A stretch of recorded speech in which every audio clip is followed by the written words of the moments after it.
Hello, ladies and gentlemen, and welcome to the Daniel Hendrick Experience. I am super glad to welcome Anna Bateman with me today. This young lady is a very busy, sought after performer. She is noted as much for her beautiful stage presence as for her musicality. That's not all that common with opera singers, may I say. She is a dynamic and engaging performer who imbues warmth and charm. I can already see that talking to her in all of the music she sings and the roles she plays. She has been the recipient of numerous awards, and through the years, she has performed throughout Canada, the US, and Europe. What a surprise, right? Her voice is absolutely amazing. Not only is she an incredible opera singer, but she is a founding member of a very popular classical crossover group called Viva Trio. Is that right? Yep, that's right. Excellent. In the fall of 2017, Viva Trio released their cinematic debut album, Nothing Else Matters. The album contains 9 contemporary cover songs ranging from Metallica's Nothing Else Matters to Cohen's Hallelujah, set to really amazing orchestral recordings, as well as 2 stunning original songs. Viva Trio is the proud recipient of the prestigious Marty's Award. Viva Trio regularly performs internationally and has a strong online presence with all of their outstanding music videos. So make sure you check them out at vivatrio.com and also annabateman.com. That's Bateman.com.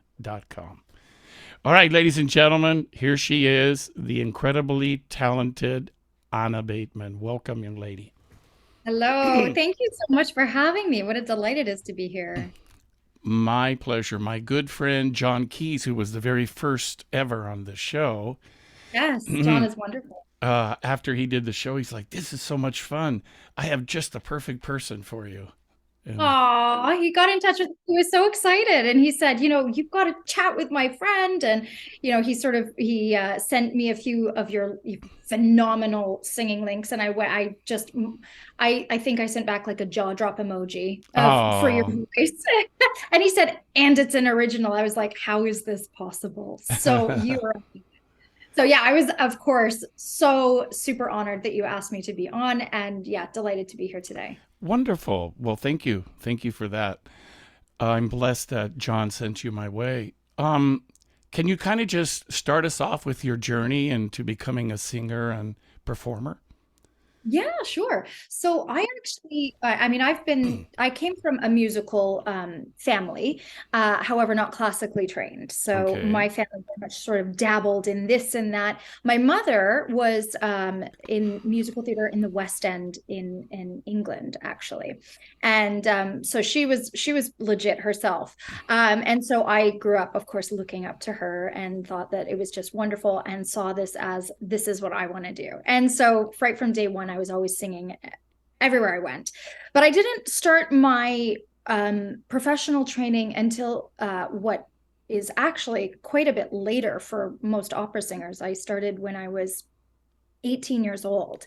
And that was the first time I ever had an official voice lesson. And so Hmm. I was living, yeah. So I was living and I had done lots of musical theater and there was a natural gift there. And I just sort of went with it and and loved it. And how I old were was, you then? well, growing up, I did musical theater throughout, Uh from huh. probably 8 until about 16, 17. And then I moved to Toronto, Canada. I was living in British Columbia, so west coast of Canada to almost east coast of Canada. And of course, Toronto is sort of like the New York of Canada. So in Yes. my mind, it's like, okay, well, if I'm going to be anywhere in this country that I'm going to get ahead and sort of, get the training and the uh, chance to get on a stage and shine, it's going to be in Toronto. So that's what I did. So I packed up quite young myself and just came across with no real plan actually, and set up shop here and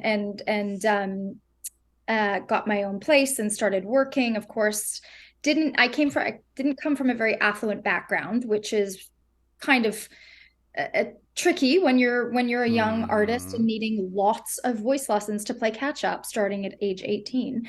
Uh, So I was just working around the clock. I was, night and day working in order to train, vocally train with a teacher that I found when I came here, made my own way. I did all of my studies were private, mostly private studies. okay.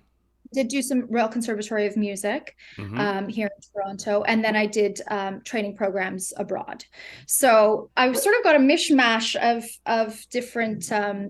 Sorry, my puppy is growling and barking in the background. Oh, The most opportune time. that's all right. Anyway, yeah. So I just sort of hit the road, and I took my studying, my training so seriously, and I loved every minute of it. It was the hardest thing I had ever done, but it was the best thing. Yes. And I wanted to get my feet wet really quickly, so I just started auditioning for anything that I could, and I was taking little tiny roles, and on top of working full time, on top of training, on top of just doing. I was just doing, and I was really learning so much that way in the field. And so that was kind of the first 6 years of my training. And then, from there it branched out, and I was doing Hmm. more operatic roles, and I was doing like fully staged operas. And then that sort of led into a little bit of concert work. So I was doing some concert work. And then from there, I don't know how much longer you want me rambling on about We're doing this. great, but while we're on that note, let's hear a little bit of your opera. We have a little clip from you, Sure. Yeah. which is on YouTube, ladies and gentlemen. You can check this out, but we're going to have it here. It's Anna Bateman singing an aria from Die Fledermaus. Here we go.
That is beautiful. Thank you. Beautiful voice, easy. It Oh, just seems to flow out of you, which is wonderful. Very lyrical and beautiful. Charming. Good job. thank you so much. Yeah, I mean, that was actually one of my favorite roles. I really loved the mischievous side of her. I could see But that. yeah, yeah.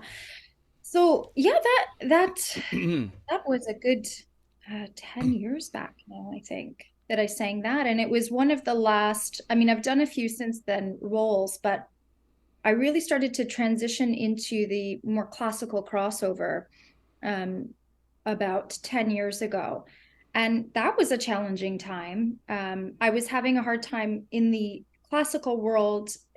My my roots kind of worked against me. I didn't have the connections that maybe one might always need to get to where one needs to be. Mm-hmm. Didn't know the right people. I didn't go to the right schools necessarily, even though I had this incredible life training and incredible training. In fact, I mean, some of my teachers were phenomenal, but it just didn't seem to matter, and it just felt like this uphill struggle, and it started to wear me down. It started to break me down. Mm. Yeah, so enter, a new phase of life that sort of led into the classical crossover. And I was never one to turn my nose up to it, even though that genre is quite looked down upon, it seems, by the very traditional purist classical world. And I personally find that unfortunate because some of our greatest artists have gone there. And wow. Yes. But it's still sort of, I know you had mentioned earlier that, you had done a crossover album and that Yes. you had been met with some kind of all sorts of resistance to it from Mm-hmm. your peers. And I was, I definitely got that. And that's tough. So, Right. Well, I guess we could say that about Pavarotti then as well, right? Because he definitely broke down those barriers and sang with really, Sting and with Zucchero and yeah, a lot of these pop rock. Mercury, yeah, Yes. yeah, That helped a lot. big deal. And before Pavarotti was a tenor way before your day who was my idol. His name was Mario Lanza. Yeah, I know. Yes, I And know he Lanza. inspired Jose Carreras, Placido Domingo, myself, probably Jason Howard. I don't know if you know him. He's from Canada. He teaches there. He's been on the show. Famous opera singer. But Mario sang opera in the movies, but he did a lot of crossover stuff. And this was back in the Yeah, 50s. But yet yeah, it's hard for the opera community to see someone like you with this beautiful operatic voice go and do what we call pop cross or opera crossover. yeah. It was interesting because I didn't feel, you know, wanted on that side anyway, but yet Mm. putting down putting me down over here. So it was a Mm-hmm. tricky time. Um, I of course didn't let it get the better of me. It certainly took me to a place that was a little bit more challenging for a number Mm-hmm. of years, getting through that. But that was all par for the course. Okay. Um, yeah, I think my crossover started out with something. It was someone else's vision. I came on board. Actually, you had mentioned Viva Trio Yes. earlier in my bio, and that's been a big part of shaping me as a classical crossover artist, and it's been a wonderful experience. I can't say enough great things about them. Those women are phenomenal, and I feel like we've shared some incredible times together and continue to do so. One of the first groups that I worked in was called Naria, and one of the founding members, or the founding member of that, was also the lady that I was working on Viva with. Mm. And Naria was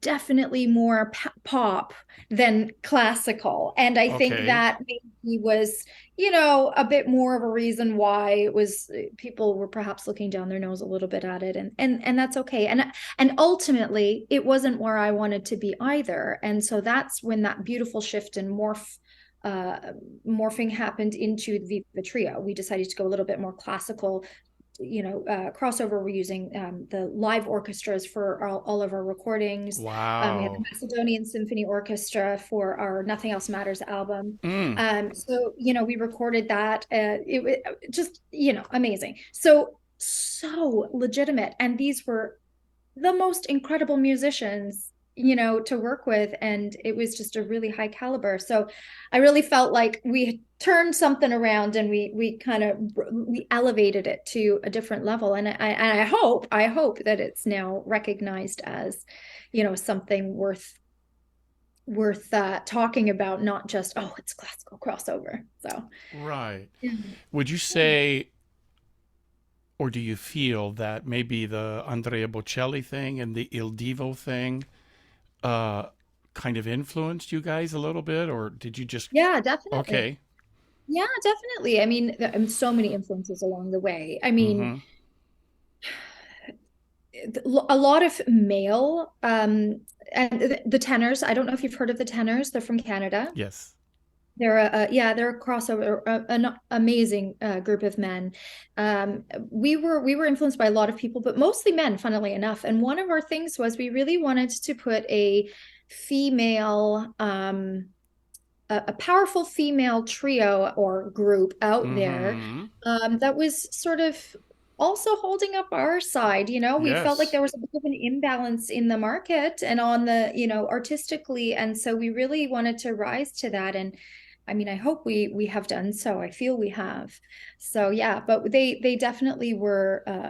Bocelli's lovely, lovely, beautiful performer. Josh Mm-hmm. Groban Yes. has a gorgeous voice. And Yes. you can't say that a lot of the music that they're singing isn't great. I mean, listen to the number of pieces that they've got out there that people are still playing and singing to this. I mean, whether we like it or Yes. not, whether Con we like te partirò.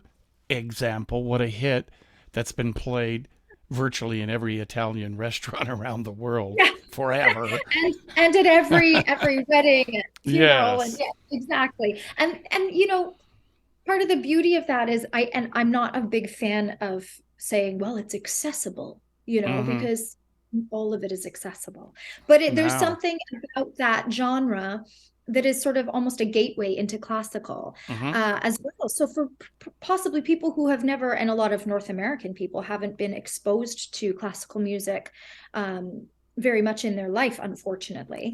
And so Yes. this is a great way to sort of introduce it in and let them have that feeling wash over them, and then say, hey, have you listened to this? And then I've so many people converted that way, and they'll be like, I never would have listened to it if I hadn't have listened to X, Y, and Z, like you said. Ah. So Well, yeah. back in the day, perhaps the greatest tenor of all time, with Pavarotti aside, of course, Enrico Caruso. Yeah. In his day, the critics called him a pop singer Yeah. because he grew up on the streets singing the Neapolitan songs, right? Right. Well, that's essentially what you and I are doing. You're doing it a lot more than I am now, but you are taking the popular songs of the day that have threads of classical influence Yeah. and bringing it to the public. Yeah. So I am just humored by some of the our fellow classical musicians that have issues with that. But I think those barriers are Yeah. they're coming down now. It's all art I at the end of the think so day. too. I think so too. So did I you think so find any too. difficulty or changes vocally going from like singing Fledermaus to singing these crossover songs? Well, they're definitely in the middle to bottom of my voice. I mean, I'm definitely a Mm-hmm. soprano. I think you can hear me. I'm a Yes. high soprano. So singing pop music I will always sound like a classical singer, Mm-hmm. no matter what. Mm-hmm. So if I sing, if you hear, right? Yeah. Mm-hmm. And I'm not ashamed of that. I think No, it's a badge I of often honor. get, yeah. And I often, oh, you sound like a Disney princess. And I'm like, thank you. Good. I'm okay. Yeah. But yeah, absolutely. Bottom of my voice, middle of my voice. it was a challenge at first, especially when I first started going in that direction. Um, So does that mean you're using more chest voice? Would you put it? yeah, Okay. yeah, and a lot more mix. So I wasn't Mm-hmm. being that I was in groups. I would often be singing, either the melody or on top. So that sort of helps for the higher voice type that then I can. Mm-hmm. But every once in a while, I would have to absolutely go into what I call no man's land for me, and get down there and really dig in. And there were times where it was very scary live, doing that, because and also working with a microphone Mm-hmm. doing that. We're not used to that, so it's a very vulnerable place to be. Yes. And the microphone highlights things that you could otherwise hide. So I did have to pay attention, and there was a shift in my approach to things. But ultimately, good technique will Ooh. reign. It's so funny that you gravitated to that because that's what I was pulling up right now. I was pulling up your lessons that you have online, and I was so fascinated by the only word I can really use is your consciousness about singing and the psychology, perhaps the spirituality and emotional contributors to being Yeah. able to be a singer. Can you talk about that a little bit? What that's all about for you? Yeah, well, I mean, I've always been pretty tuned into what it is that my body is saying. And I was an athlete prior to Mm. being a professional singer. I danced and I figure skated, and I was always taught to focus on my body. So when it came to singing, it's sort of that side of it came naturally to me. I am a spiritual person by nature, so I've always had an interest in knowing more about me, knowing more about the way that the mind body spirit connection works. Mm. And over the years, I going back to when I was talking about the transitional time between doing more operatic into transitioning into classical crossover, Mm-hmm. feel a little bit of, like not knowing what my place was, where I should be, who I was, and not just for my singing, but like in life. I went through a massive depression. I had massive bouts of anxiety, and I think because I'm a person who is so in tune with my body, it was heightened for me. And I really went through some dark times, and it lasted Mm. a good number of years. Mm-hmm. And I did go through all of the traditional therapies. I went Mm-hmm. through cognitive behavioral therapy. I had a psychiatrist that I was talking to. I was on antidepressant, anti-anxiety medication. And I am not saying that there isn't a place for all of those things, because I wholeheartedly believe and know that there is. Mm-hmm. However, I knew that for me on my path, that wasn't what I resonated with. I needed something that wasn't outside of me to Okay. grab. I needed to tap and tune back into me, um, and I knew that that would be the thing that would get me through, because wherever you go, there you are. Wherever, and there's many things that you can say about that saying. And for me, that means if I am in a place of depression, anxiety, distress, it doesn't matter where I am. I can't get to those therapists. I can't get to that medication. And that's happened to me. I need the tools with that myself Inside in of order to do yourself. it. I need to be able to do it myself. So, anyways, that's what led me down the path of studying breath work, in conjunction with, of course, my singing and my training. Breath work, yoga, EFT, which is emotional freedom technique, Yes. tapping. I don't know if you've heard about that. I I mean, have. most people now have. Yes, exactly. And so I was employing all of these Mm-hmm. techniques, and I came to this place where everything was starting, and it took time, but I came to this place where I found this beautiful balance. And it's really what shifted me out and got me back on track, and really got me to the place that I'm at now, into a place where I'm excited to be out there, and I'm excited to share my voice, rather than being terrified at the next time that I would have to travel and leave home, because what if, Yeah. you know? So are you suggesting that you in your teaching, teach your Yeah. students tapping and different Yeah. anxiety exercises? Exactly. What I've done is I've in my private practice, I mean, I'm also very aware of who I'm teaching and what it is that they're Exactly. So you're I don't think intuitive. Mm-hmm.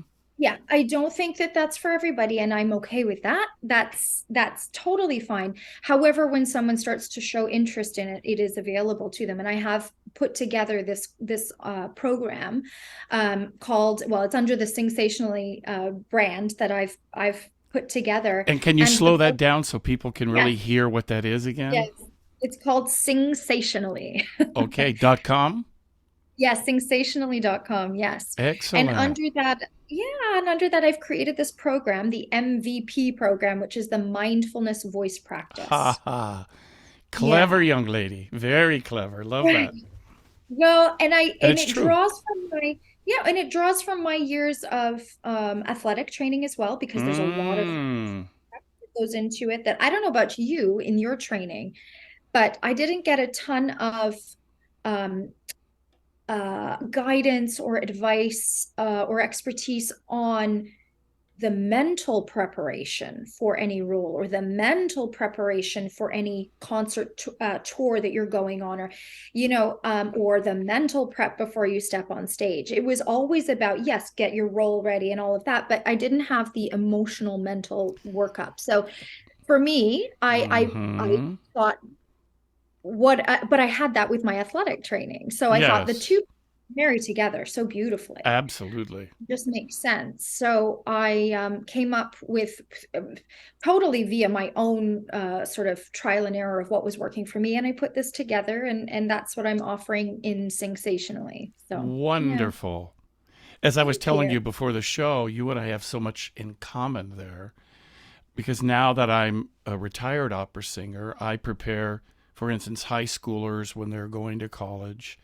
Not only Oh do you yeah, have to have your rep down, but what happens when the stage director tells you to do something different than your yes, vocal coach? And yeah, that's the stuff you don't learn in school. And then I take my college students that are going off to be pro.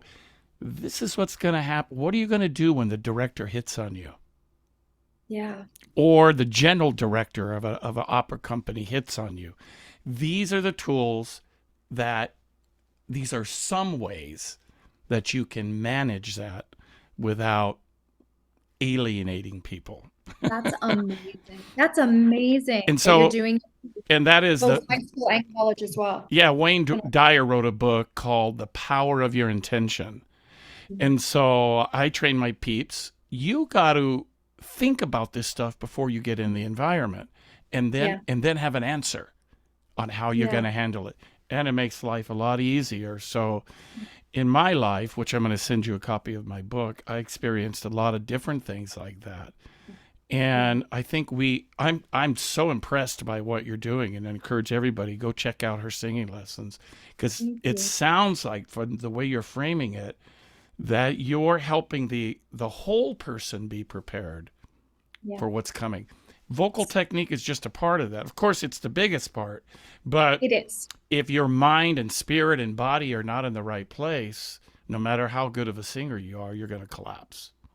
And I know that both you and I know multiple singers that Mm-hmm. that is the case with, and they've gone, through life and said, "Man, if I wish I knew now, then what I know now, and how to cope and deal, and think of how different things could have been had we had that Yes, guidance or insight um, at such a young age as high school or college, you right. know."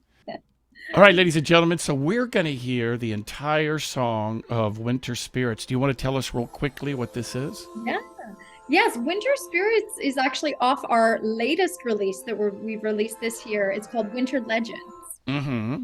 And Winter Spirit is one of the tracks, and it's so we actually went quite theatrical in this album, and so it's based sort of on some Danish folklore, it's Snow Maiden, and based on I could hear there's a that. few little Yeah, kind of mystical beats in a in way. there. And yeah, Yeah, so I am the Snow Princess. yeah. Okay, let's check it out.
VivaTrio.com, ladies and gentlemen. Wow. So cinematic, too.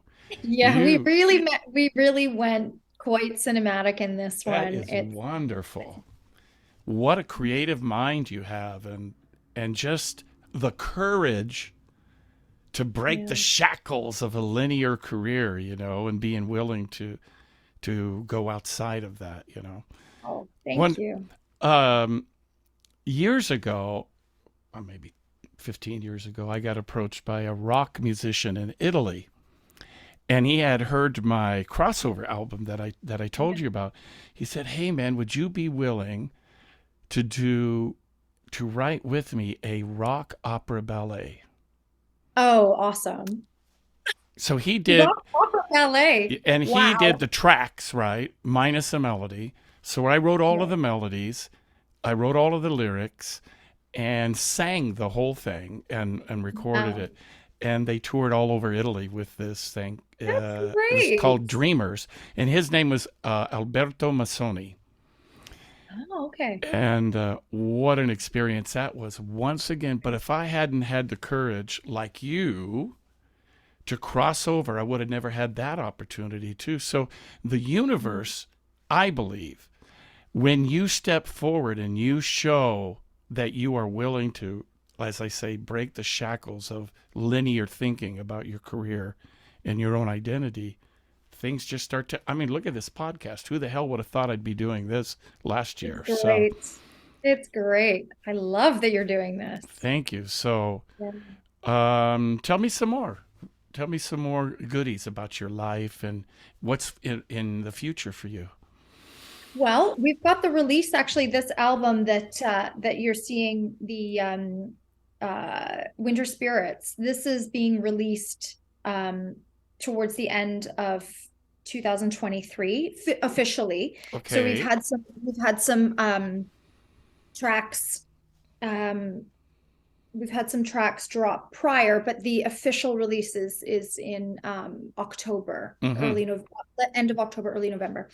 So that's big, and of course there'll be a lot going on for that, and staging of all of that and getting because it's actually a stage show within it's an album, but there's a story, and so we've created the music around this story, so it will be staged, fully costumed, and everything. So Oh my that's God. yeah.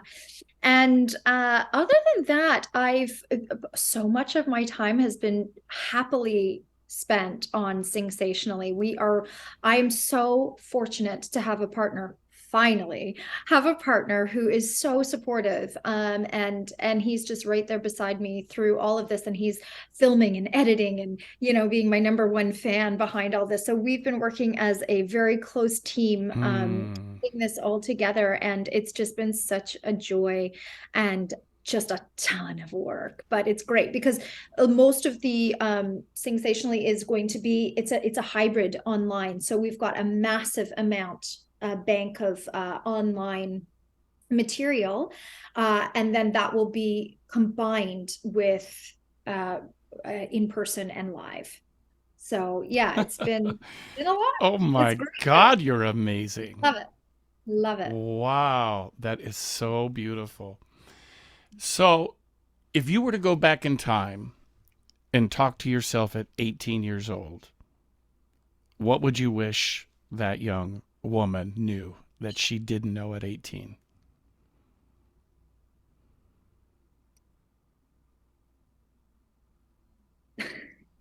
To let go of the idea of perfection. the I mean, we strive for it, and I think especially as classical artists it is imposed upon us that we have to be perfect, and every subtle nuance has to be perfect. It will never be perfect. It will Correct. never be. There are perfect moments, but the overall, I think it really took me down. It really hurt me as a human, not just as an artist. It hurt me as a human Mm-hmm. to hold on to the fact that everything had to be so perfect, and that if it wasn't absolutely just so, it's a failure. because it's not. It is not. It's as you said earlier, these little these little these huge shackles that we break off, and these things that we try, you don't know what's going to happen or where it's going to lead you. Mm-hmm. Now, that's providing it's something that you really in your gut and in your heart feel it's something you want to try or do, not because someone is forcing you, not because he or she said or they said that it was the path that you need to take, but just letting go of that, because it just infiltrates every area of your life. And as a classical artist, it trickles down, and it's okay, music has to be perfect. Well, then what else has to be perfect? Everything. And it becomes like a stain in your life. And that's a shame, because it can't be perfect, and it shouldn't be perfect. Mm-hmm. Perfection lies in the imperfection. 100%. Yes. Because you can have all the notes right. You can have the placement right. You can have the breath support right. Yep. And the people are like, boring. 100%. Yes. There was a famous artist that sang with my teacher back in the day. She was super famous, Maria Callas. And perhaps not the greatest technical singer, but Yeah. like you, an actress on stage and sang with passion and with drama. Wow. Therein It's like, lies, what a compliment that is. right? Therein lies Wow. perfection, I believe, because it's not in perfection of that particular note or something. Yeah. Because on stage is a live performance in front of an audience, and there's an organic nature about it. And the Yeah. perfection, I believe, comes in the release of self ego and surrendering to the universe or God, however they want to view that. And therein lies, at moments, a transcendent, almost spiritual experience on stage. But if Yeah. you're thinking about all of the notes having to be perfect, you're It's already never gonna happen. screwed. Yeah. Yeah. Yeah. It's never gonna happen. Yeah. Fascinating that you know that at such a young age. Wow. Good for you, kid. So, did you Yeah. write some of the material for your group? Are you a composer? Yeah. So with the three of us actually sat down many writing sessions. Yes. On the latest album, Winter Legends, it's all original music. We worked with the three of us, composed or wrote the lyrics. Uh, I work with Katya Chubar and Aaron Fisher, both phenomenal singers, phenomenal women, and just so creative. And so the three of us wrote all of the lyrics and a lot of the melody, melodic structure, and we write all of our own harmonies, regardless of whether we're doing a cover or what. All of our harmonies are written by us. But Mm. anyway, so the Winter Legends was just this huge project where we said, we're going to do an album with all originals. Mm-hmm. You know what that's like. And it was quite a task. We worked with phenomenal musicians. There's a composer, Dmitry Konovalov, in Ukraine, actually. And he's worked very closely with us on quite a few projects. He's just unreal. And he co-wrote with us. And then Ryan Lauder, who's actually a composer and producer from the UK, who has worked with pop artists like Dua Lipa, Dido, a few other people that are recognizable names, not necessarily to me, but in Not general, yet. not yet.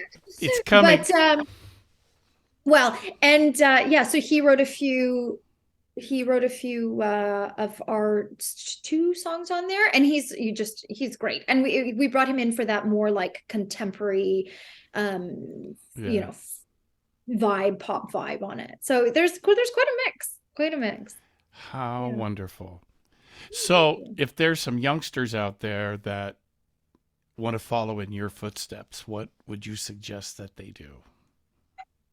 Oh, turn off your Your buzzer on your phone.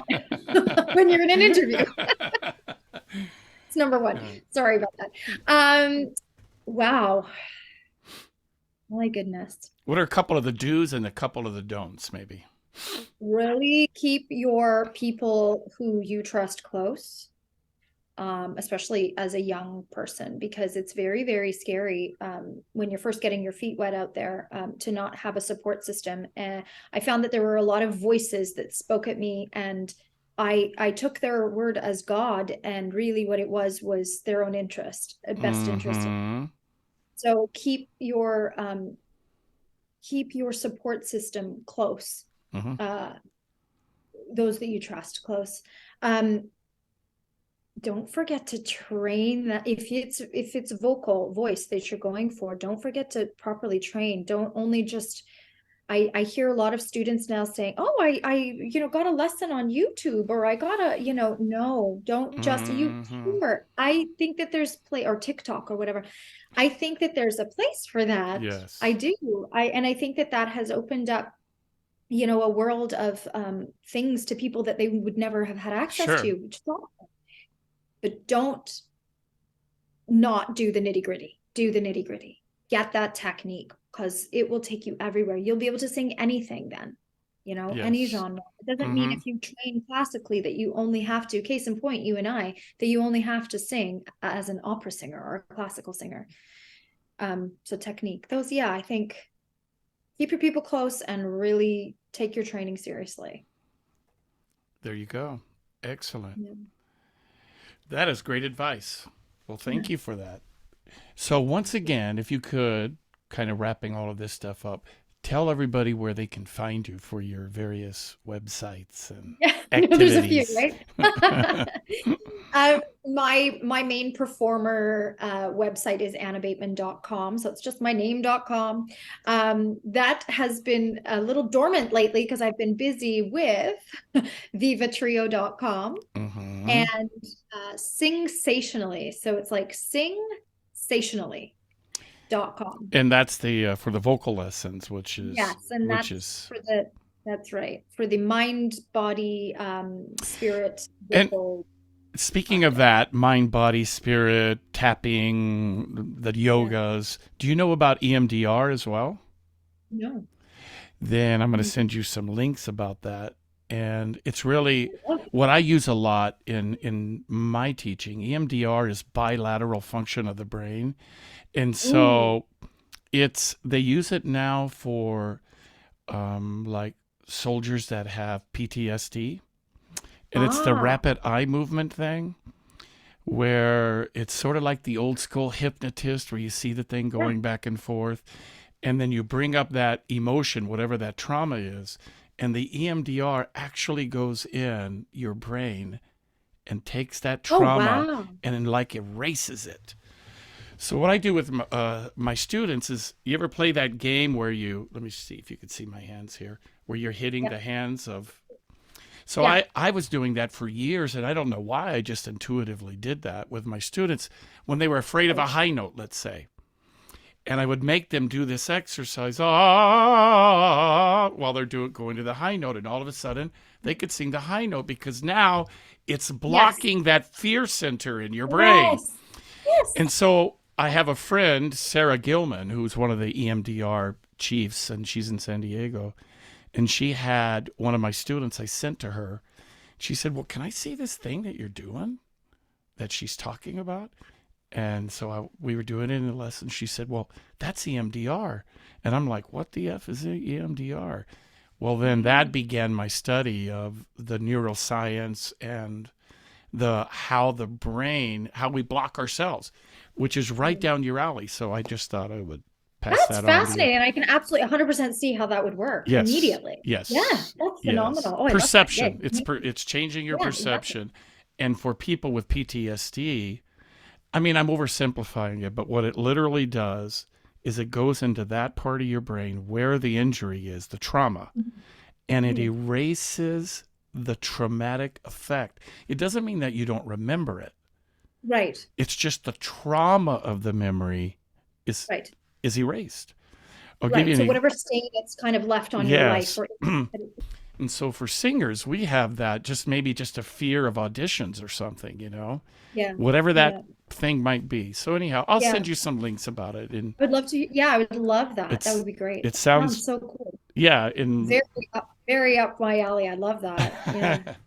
Cool. Okay. Well, I just want to thank you for sharing your time with us today. What a blessing it is to hear your story and to see somebody who is classically trained have such a consciousness that you do and passing it on to the next generation of singers. So Thank incredibly you. impressed with you. What an incredibly beautiful voice. And I can say also a beautiful presence at the same time. Kudos to You're, you. thank you. Thank you. You're wonderful. Thank you so much for having me. It's been a delight, really. My pleasure. So, ladies and gentlemen, thank you again for being with the here with the Daniel Hendrick Experience. And once again, if you guys want to know about my story, it's on my website, danielhendrick.com, and you can find my book there. It's called Know You Know, which chronicles my journey, which is similar to a lot of what Anna has gone through as well. So I hope you check it out and contact me. And if you want to know anything again about Anna, AnnaBateman.com. So, ladies and gentlemen, until next time, thanks for being here. God bless and take care. Take